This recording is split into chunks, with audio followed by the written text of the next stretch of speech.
Hello everyone, my name is Peter Ware. I am the president of Energy Fitness, and this is a mini webinar about the true importance of protein. Now today we're going to start off with a few did you knows. And did you know that your hair and nails are mostly made up of protein? Did you know your body uses protein to repair and build muscle? And you also utilize protein to build enzymes, hormones, and other body chemicals. Finally, protein is the building block of bones, muscles, skin, and cartilage. Now, people don't realize that we build muscle and repair at night when we sleep. That's why it's very important to try to get 8 hours of sleep every night. Lack of sleep can really take away all the progress that we try to, build on for exercise, healthy eating, etc., etc. Now, protein is a macronutrient, okay, so meaning that the body needs a relatively large amount of it.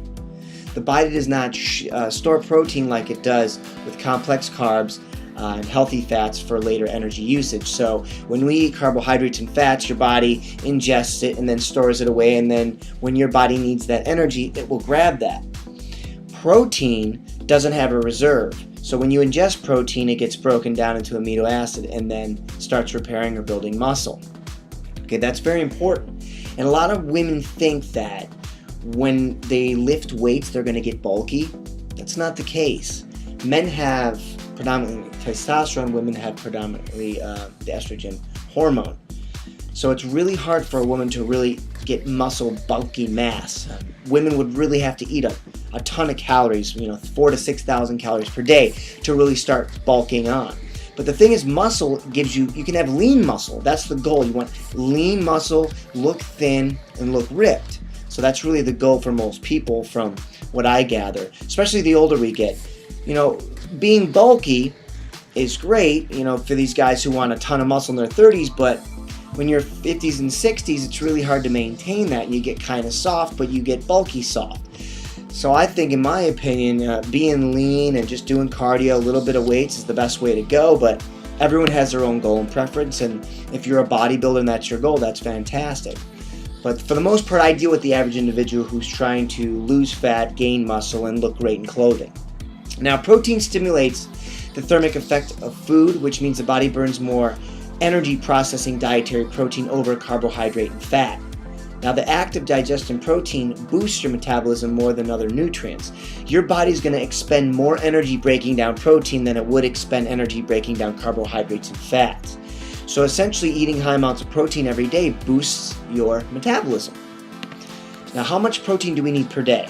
They say 56 grams per day for the average sedentary male and 46 grams per day for the average sedentary woman. Now, there's many variables that go into it for each individual based on age, goals, height, weight. Okay, all these different variables. I would tell you this: if you're an active individual and you're a male, you could probably consume, without quoting me, between 60, 90, maybe 100 grams of protein per day, and then women between 50 and 60 if you're an active female. Now, the problem with too much protein is when you don't utilize it, it turns into fat. Okay? So if you're not exercising and you're just eating a ton of protein, you're not utilizing, or I guess you could say rebuilding or repairing as much muscle as you would with an active person who is exercising. So you might want to eat a little bit less protein for a sedentary individual. Try to stay, for women, around that 46 grams per day, and men 56 grams per day. And like I said, up it to your comfort if you are more of an active individual. Now lastly, the types of protein. You have fish, chicken, meat, and eggs. I would try to limit the amount of meat only because there's a high amount of fat. I know a lot of times when you go to the store it says 98% fat-free. At the end of the day, with meat, you're still getting fat, and you don't want to clog your arteries and worry about atherosclerosis, which is narrowing and hardening of the arteries. That's when you start getting plaque buildup. So if you kind of stick to your fish and chicken and egg groups of protein, you're kind of safe, and it's a pure amount of protein. You get a lot of the essential amino acids in those foods.